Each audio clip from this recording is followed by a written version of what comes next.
There is a team in the NFL that has had a super underrated offseason. They've addressed needs in their secondary. They've added a quarterback. They've made a couple of key underground moves, and they've re-signed a couple of their guys. They're also in a division that's not super competitive. It's good. It's not crazy competitive, though. And they could potentially make a move for that seventh spot in their conference. The team I'm talking about is the Indianapolis Colts. Let's break them down. So let's talk about their big signings that they made first. I'm going to talk about the aforementioned secondary signings. So they've signed corner Travarius Ward, and they've signed safety Cam Bynum to multi-year deals, both worth around $60 million. For Char Ward, the number I have is 3 for 60, which is very fair. In this cornerback market, that has gone way up. Getting a guy like Char Ward for around $20 million a year, based on how he's played both in Kansas City and San Francisco, it's a great value deal for Indianapolis, and especially in a conference with Chase, Higgins, Nico Collins is in that division. Great deal there, and especially this is an area where Indianapolis struggled last year. I have them at 29th in defensive yards allowed in terms of passing, which is very, very poor. So adding Char Ward should definitely help with that. They also added Cam Bynum, 4 years for $60 million is the number I have there, from Minnesota. He's a safety, if I didn't say that already. This dude is a baller. I've loved Cam Bynum. And this is also a really good deal. And again, like I said, this market has really been inflated this offseason. And the fact that Cam Bynum was able to get a 4 for 60 and not maybe like a 4 for 80, that really shows a lot about Indy and what they were able to do.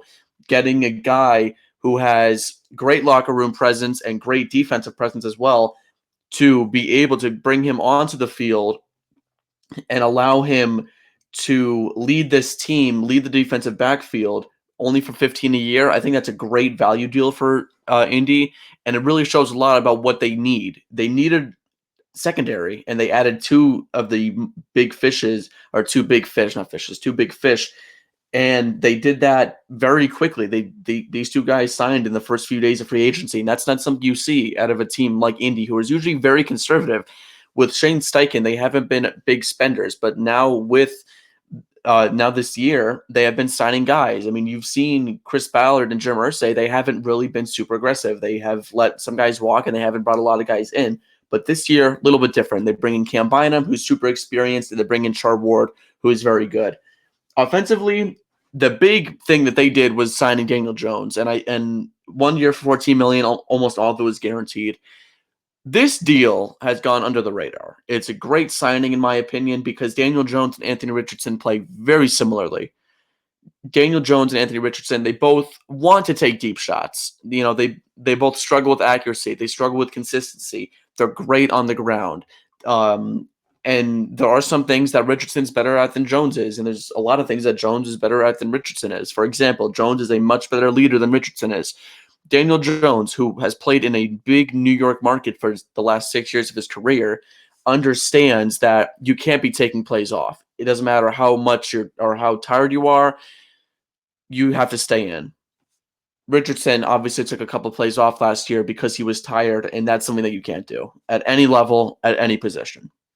Jones can teach him how to be a better leader. And that's a big thing, because you can be amazing on the field, but if you don't have if the guys in the locker room don't have your back, how good are you really is the big thing there.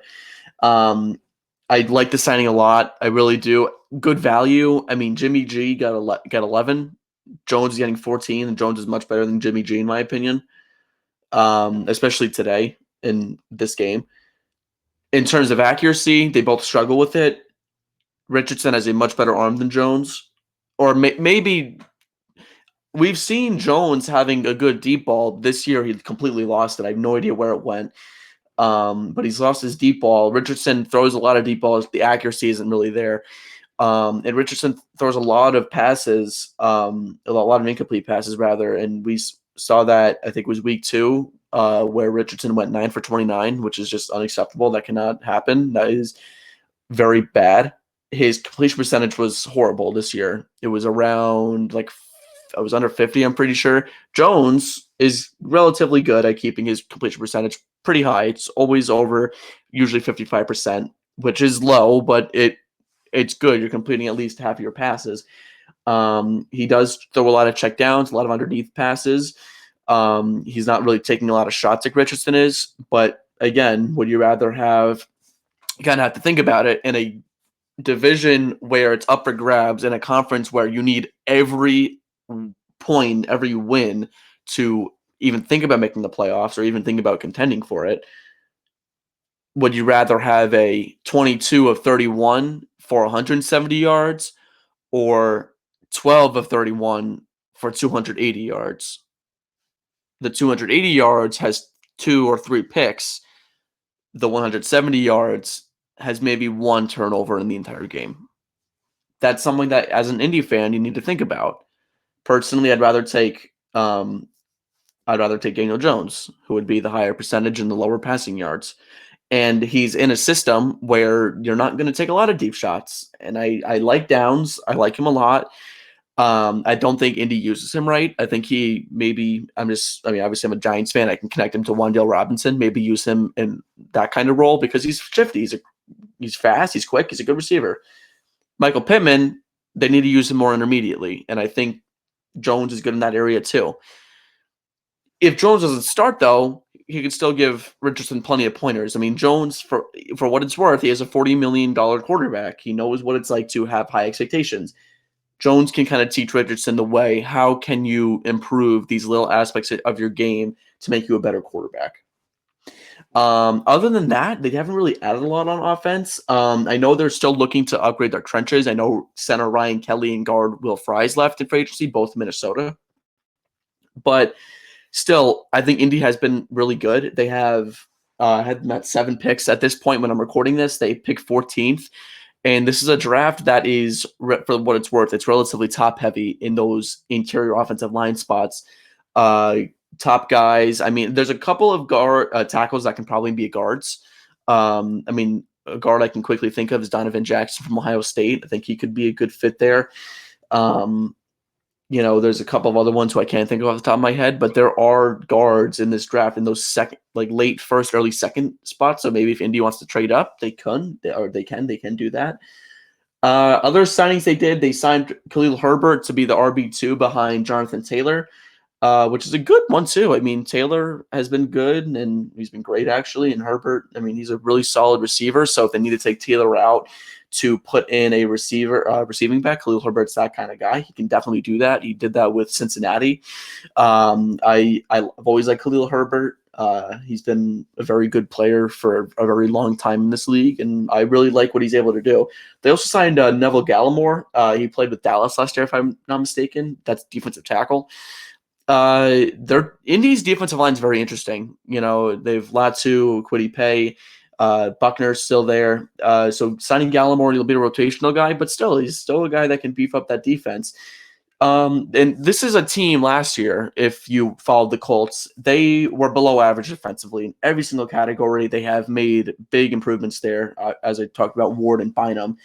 Offensively, they were average. They were a very good rushing team. Passing, they were they're all right. They didn't scare you, but they could move the ball on you if need be.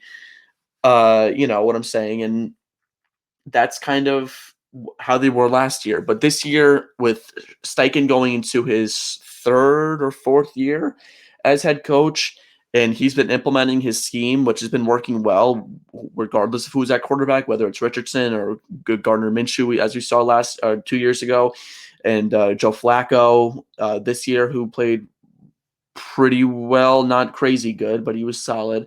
This is definitely a team that can maybe make some noise. So definitely look out for Indy come draft time and come in the preseason. This is a team that could easily fight for that 7th spot, in my opinion. They have a really solid team, and that this draft is an important one for them. They pick 14th, so they're a middle of the pack team.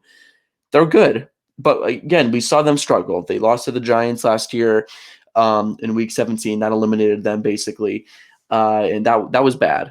But they were still close. And there are, again, a lot of teams are improving, and you're in a division where Houston is good. They're great. Tennessee has the first pick, and so they're going to be good in a few years, regardless of who they draft. Jacksonville, I think they have a vision. I don't really know what their where the road is going to take them, but they have a solid enough team to make some noise. I think I think Indy's fallen under the radar because a lot of the other AFC South teams have big storylines. With Houston, they just traded Laramie Tunsil. With Tennessee, you have the first pick. With Jacksonville, you just hired a new head coach. Indy just kind of there, but they're under the radar. They've had a very good offseason. Want to make sure they get the credit that they deserve. This is Talking Football. That's what I got to say about that.